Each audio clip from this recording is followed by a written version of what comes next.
Hello everyone, this is Shivani and welcome to Shivani academy. कैसे हैं आप सभी लोग? आशा करती हूँ अच्छे होंगे, स्वस्थ होंगे। तो फ्रेंड्स, कल की क्लास में हमने पढ़ा था विशेषण को और आज हम पढ़ने वाले हैं वाच्य को। वाच्य क्या है? क्लास शुरू करने से पहले आप सभी अगर चैनल पर नए हैं तो चैनल को सब्सक्राइब कर लें ताकि आने वाली सभी वीडियोस आप लोगों तक पहुंचाई जा सकें। और अगर इससे पहले संज्ञा, सर्वनाम, कारक और वचन वगैरह आप लोगों ने नहीं देखे हैं तो चैनल पे जा करके चैनल को सब्सक्राइब करें। और चैनल पे जा करके प्लेलिस्ट बनी हुई है एक लूसेंट सामान्य हिंदी के नाम से, वहाँ पर आप लोगों को ये सारी क्लासेस मिल जाएंगी, एकदम फ्री हैं। तो आप लोग जा करके वो भी देख लीजिएगा। चलिए फिर शुरू करते हैं आज की क्लास। आज का हमारा टॉपिक है वाच्य। वाच्य क्या होता है पहले देख लेते हैं। वाच्य की परिभाषा। क्रिया के उस परिवर्तन को वाच्य कहते हैं जिसके द्वारा बात का पता चलता है कि वाक्य के अंतर्गत कर्ता, कर्म या भाव में से किसकी प्रधानता है। अब वाक्य जो होता है वो किसी न किसी एक के ऊपर डिपेंड तो जरूर होता है इन तीनों में। तो जिसके ऊपर डिपेंड होता है, जिसकी प्रधानता होती है, उसी के आधार पर हम वाक्य को तीन भागों में बांटते हैं। हम कर्ता, कर्म और भाव में से किसकी प्रधानता है ये जानने से पहले हम देखते हैं कि वाच्य के कितने भेद होते हैं। तो वाच्य के होते हैं तीन भेद: कृतवाच्य, कर्मवाच्य और भाववाच्य। अब हम इनको देखते हैं डिटेल्स में। जो कृतवाच्य है उसको हम एग्जाम्पल के ज़रिए समझते हैं। जैसे कि कर्ता की प्रधानता होती है इसमें, तो कैसे पता चलेगा कि कर्ता की प्रधानता है या नहीं है। देखिए, हम इसको ऐसे समझ सकते हैं। मोहन केला खाता है। इसमें जो हमारी क्रिया है वो उसका लिंग, वचन और पुरुष अगर कर्ता के अनुसार है, अगर कर्ता के अनुसार है या कर्ता के अनुसार ही, कर्ता के लिंग, वचन और पुरुष के अनुसार ही क्रिया का लिंग, वचन और पुरुष बदलता है, तो इसका मतलब होता है कि जो वाक्य है वो कृतवाच्य है। कैसे? देखिए, तो जो क्रिया है वो अगर हमारे इस क्या बोलते हैं, कर्ता के अनुसार अगर चेंज होती है तो इसका मतलब होता है कि यहाँ पर कृतवाच्य है।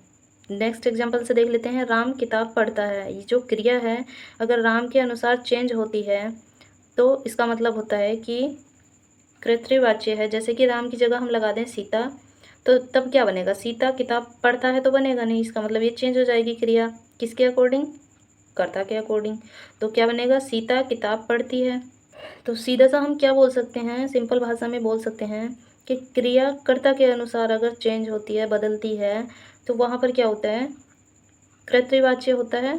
अब हम देख लेते हैं कर्मवाच्य को।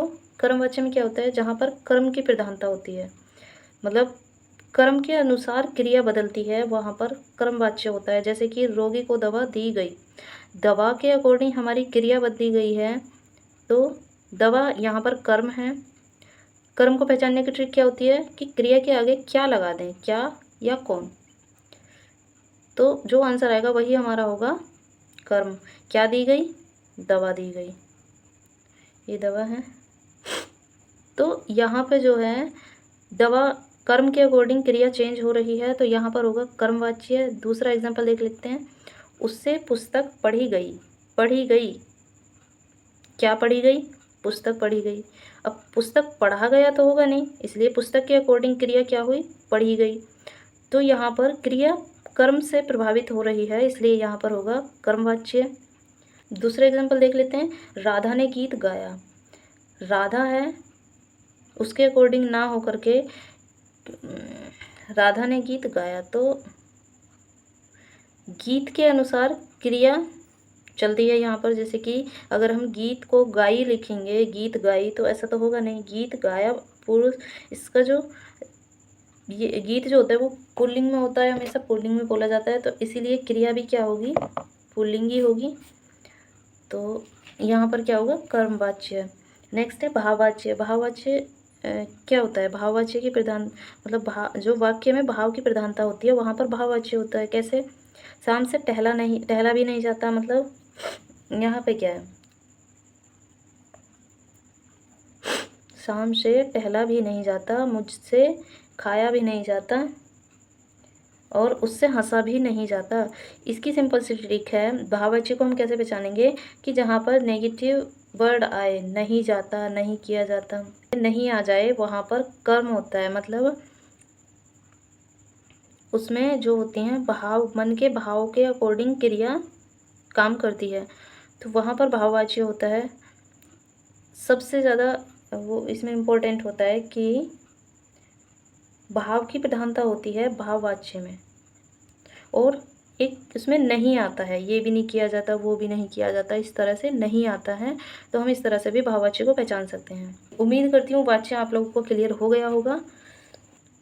और अगर अब से पहले आप लोगों ने संज्ञा, सर्वनाम, विशेषण, कारक और वचन इन सब की वीडियोस नहीं देखी हैं, तो आप लोग चैनल को सब्सक्राइब करके चैनल पे जा करके एक प्लेलिस्ट बनी हुई है लूसेंट सामान्य हिंदी की, तो वहाँ पर जा करके आप देख सकते हैं। इससे पहले सभी चैप्टर्स, सभी टॉपिक्स आप लोगों को वहाँ पर मिल जाएंगे वीडियो, सभी टॉपिक्स की वीडियो वहाँ पर अवेलेबल हैं, तो आप लोग जा करके देख सकते हैं।